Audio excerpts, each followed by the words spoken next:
Kamjan ableyame Kamjan yame Namar jingyam u Christ Yanga wadme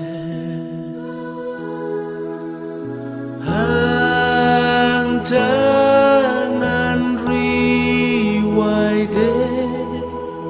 Kamjan ablay yame Kamjan ablay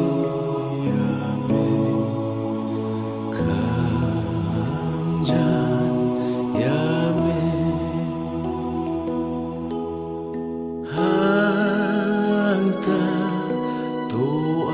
Doaikan pau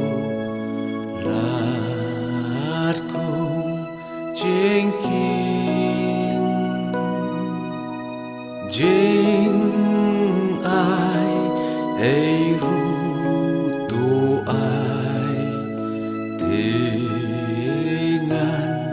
om ting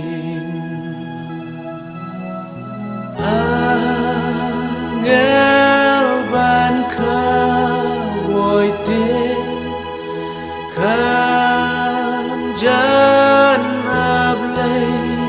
yame Kamjan ablay yame Kamjan yame Ngalong tang kumunong yaiwir Nadubang mi kasni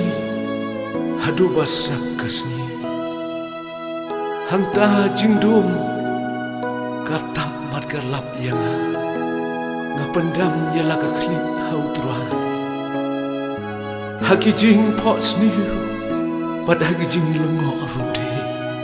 Kamjan ablay yame Haka jing pot sniu de Kamjan ablay yame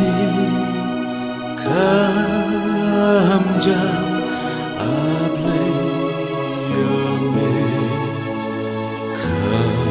Kamjan yame Haba ngatang chupe Jingu ngan say Nala ki jingu slay Bethel ngan tay Haki jing jen jarde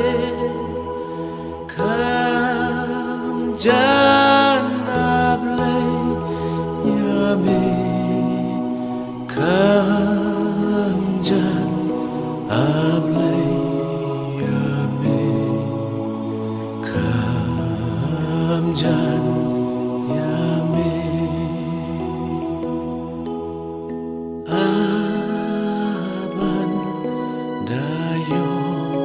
banher Shatu shakli Ubnai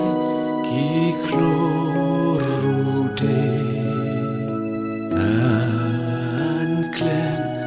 batsni